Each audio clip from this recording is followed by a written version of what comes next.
মাছের মাথা ভাজা হয়ে গেছে। আমি মাছের মাথা দিয়ে চাল কুমড়ো রান্না করব। আর মাছের মাথা তুলে রাখারাখি কোনো সিন নাই, এই সাইড দিয়েই আমি এখন দিয়ে দেবো তেজপাতা, শুকনো লঙ্কা আর গোটা জিরে।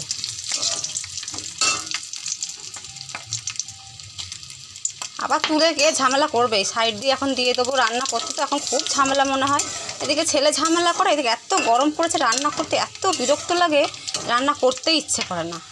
মাছের মাথা আমি ভেঙে দিয়েছি আর লবণ লঙ্কা সব একসাথে দিয়ে দিয়েছি। মাছের মাথা দিয়ে চাল কুমড়ো রান্না করলে অনেক সময় আমি রাঁধুনি ফোড়ন দিই, আজকে আমি গোটা জিরেই ফোড়ন দিলাম। আর ইলিশ মাছের মাথা হলে তো রাঁধুনি ফোড়ন দিই, রাঁধুনি ফোড়ন না দিলে কোনো সেইভাবে স্বাদ লাগে না। রাঁধুনি একটা সেন্ট আছে, সেই সেন্টেই সবজির একটা স্বাদটা দ্বিগুণ হয়ে যায়, আরও বেড়ে যায়, খেতেও দারুণ লাগে। একটু চাপা দিয়ে দিই, চাপা দিলে আস্তে আস্তে চাল কুমড়ো সিদ্ধ হয়ে যাবে।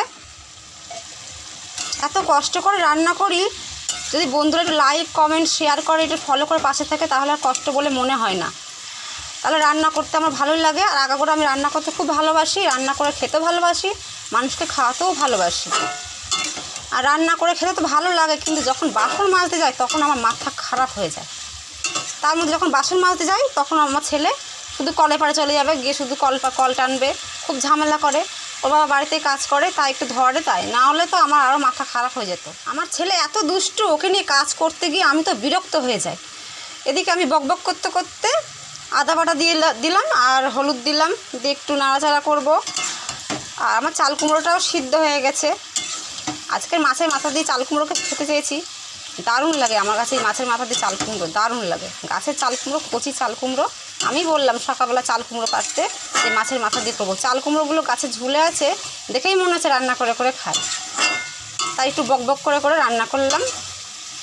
তোমাদের কেমন লাগলো আমার বকবক? যখন মাথা গরম হয়ে যায় তখন বকবক করতেই থাকি, আর যখন মাথা ঠান্ডা হয় তখন ভাবি কি কেন এত বকবক করলাম, কেন তো বকি।